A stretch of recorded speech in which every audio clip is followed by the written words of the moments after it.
Now, it's huge, it's here, and tomorrow it opens to the public. The Shard is the tallest building in Europe. But like the Vista, which stretches 44 miles across London, its owners, a consortium of Qataris, have had to take the long view over the project.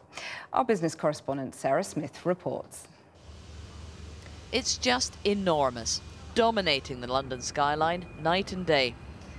But what's it for? London doesn't need more office space.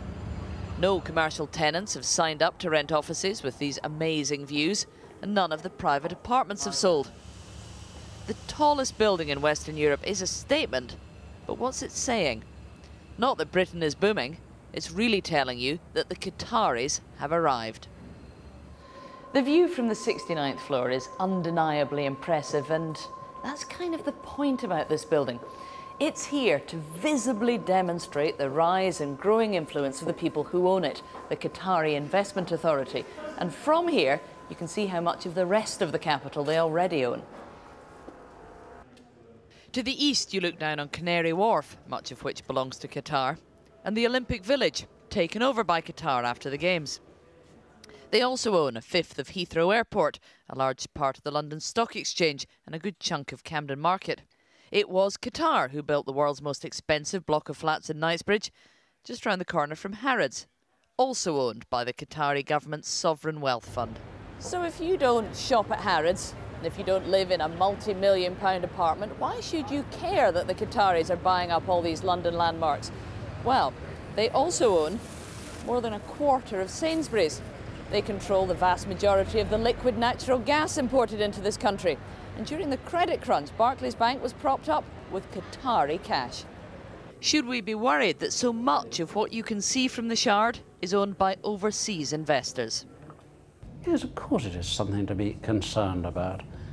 Being ruled from overseas is historically a recipe for being eventually suppressed and trodden on. There's not much evidence of it happening yet, but of course it's something to be concerned about. You'd like to have control of your national assets. Sovereignty does matter. The all-powerful Emir of Qatar, Sheikh Hamad bin Khalifa Al Thani, is welcomed at the best addresses in Britain. The Queen honoured him and his glamorous wife with an intimate visit to Windsor Castle, a treat reserved only for very special guests. But his trip was marred by union protests over Qatari ownership of the company renting properties to Southern Cross care homes, and worries that these foreign landlords were not acting in Britain's best interests. We should be very much welcoming inward investment, particularly during tough economic times, but with that inward investment must come a whole series of responsibilities for those investing, whether it's Qatar or other countries. After buying Harrods, Qatari royals were shocked to discover the deal didn't include parking spaces for their supercars. As the Emir buys up London, he's also buying friends and influence. The Prime Minister sees him as both a valued investor and a trusted Middle Eastern ally.